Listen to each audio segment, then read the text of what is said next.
कभी आपने महसूस किया है वो अजीब सी बेचैनी या घबराहट जैसे कुछ गलत होने वाला है, पर पता नहीं चलता क्यों? दिल तेजी से धड़कने लगता है, सांस लेना मुश्किल हो जाता है या बिना वजह की चिंता सताती है। तो यह वीडियो आपके लिए ही है।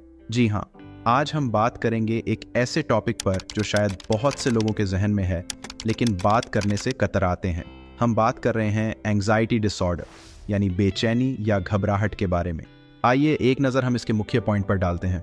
सबसे पहले हम देखेंगे ये एंग्जाइटी डिसऑर्डर यानी बेचैनी या घबराहट क्या होता है, इसके कितने टाइप होते हैं, इसके सिम्टम्स यानी लक्षण क्या होते हैं, इसके होने का क्या कारण है, इसको होने से कैसे रोक सकते हैं, इसको डायग्नोसिस यानी जांच कैसे करते हैं, इसका इलाज कैसे हो सकता है, और लास्ट इसका कंक्लूजन।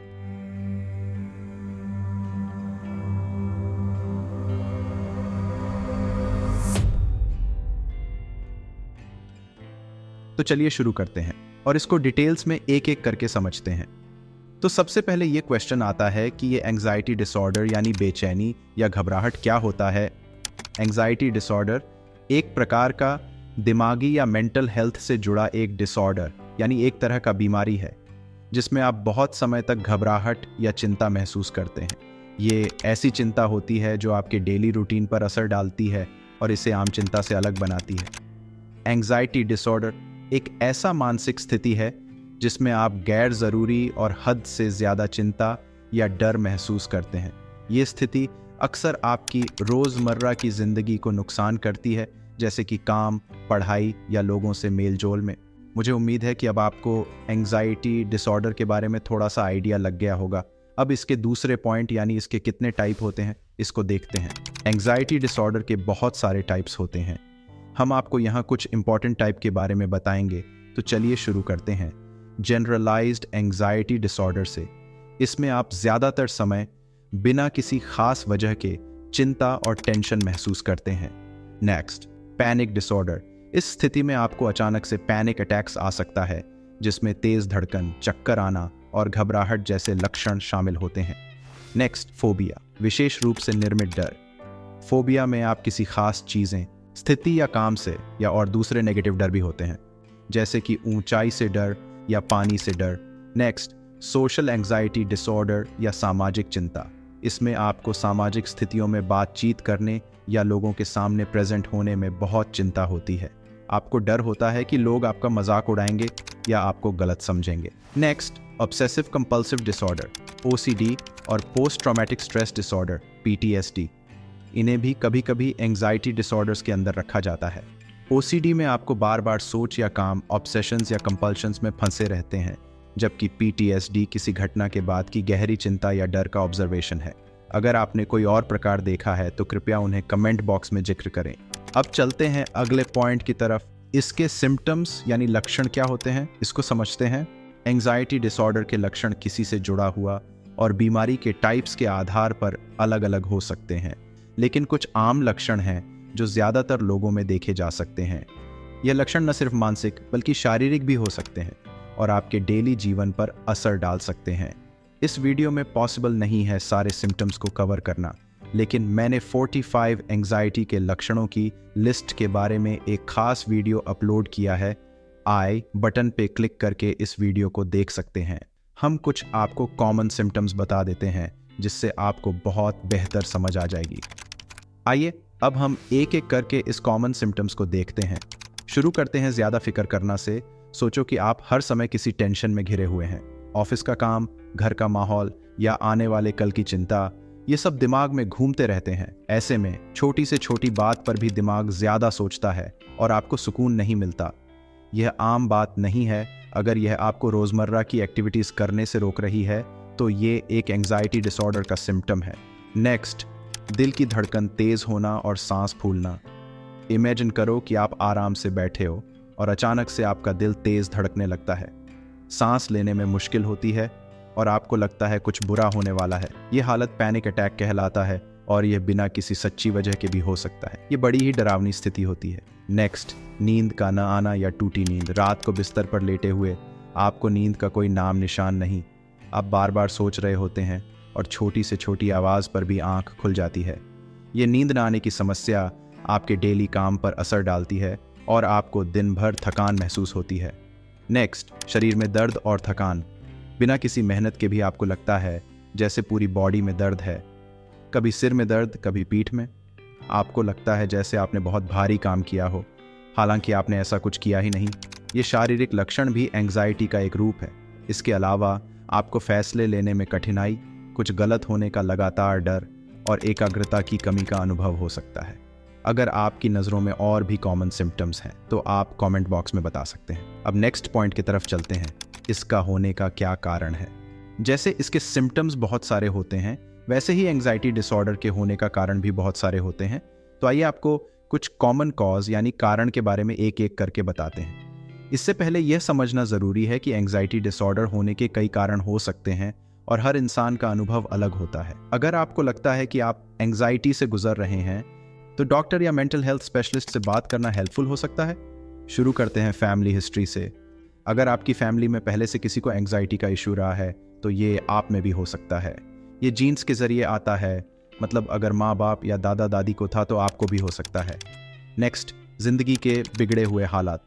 कभी कभी लाइफ में बहुत टफ सिचुएशंस आती हैं, जैसे किसी अपने का चले जाना, जॉब छूट जाना या फिर किसी बड़ी मुसीबत का सामना करना। ये सब चीज़ें दिमाग पर असर डालती हैं और एंग्जाइटी को जन्म देती हैं। नेक्स्ट, दिमागी सेहत। हमारा दिमाग केमिकल्स से चलता है।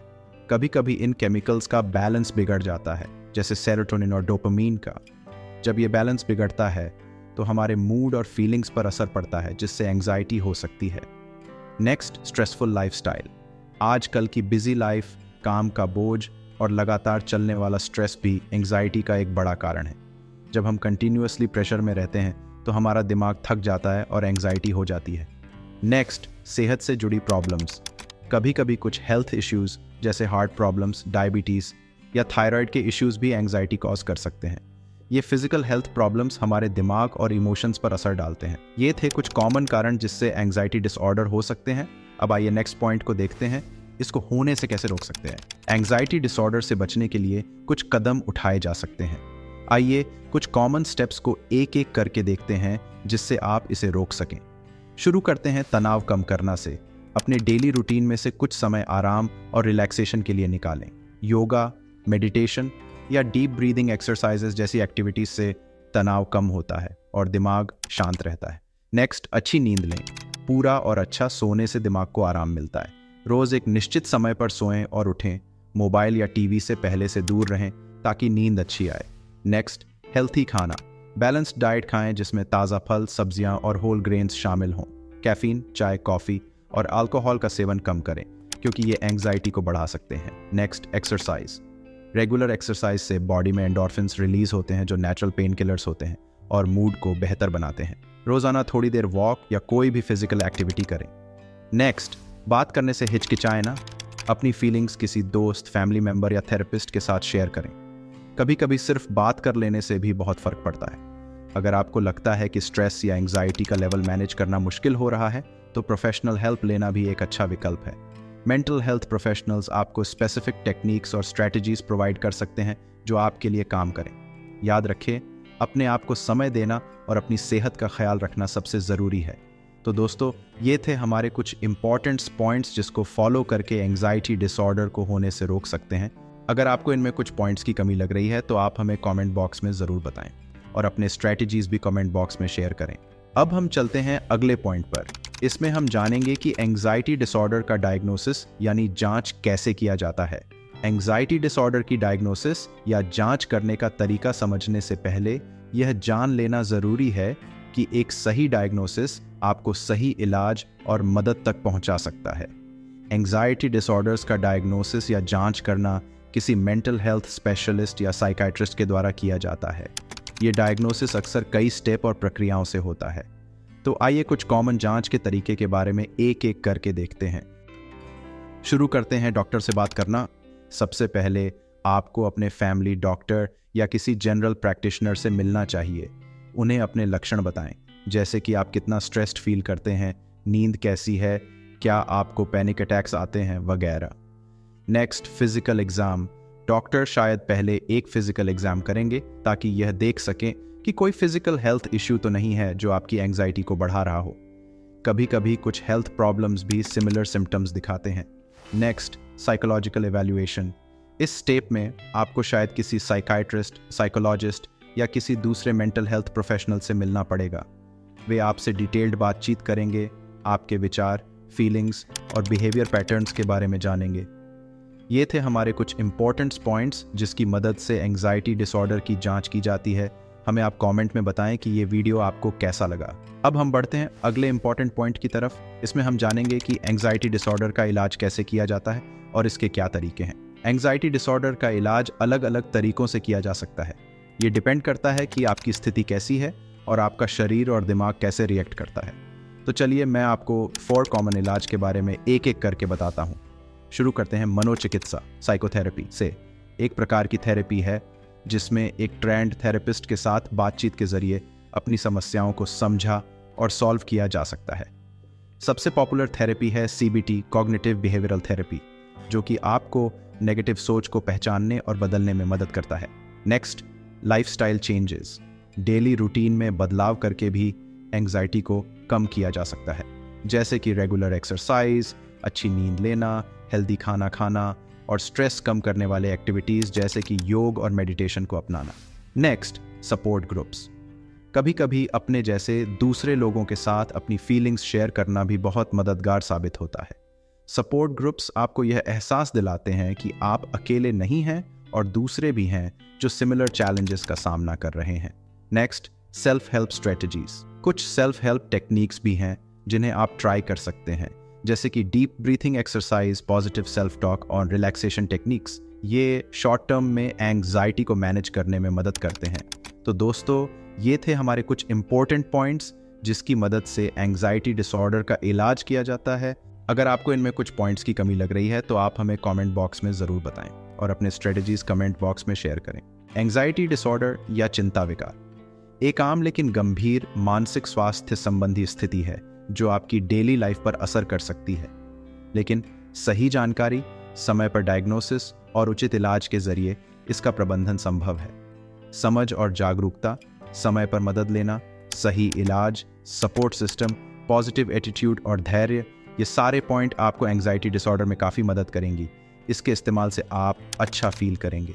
ये थी हमारी आज की वीडियो जिसमें हमने देखा सबसे पहले एंग्जाइटी डिसऑर्डर क्या होता है, इसके कितने टाइप होते हैं, इसके सिम्टम्स यानी लक्षण क्या होते हैं, इसके होने का क्या कारण है, इसको होने से कैसे रोक सकते हैं, इसको डायग्नोसिस यानी जांच कैसे करते हैं और लास्ट में इसका इलाज कैसे हो सकता है।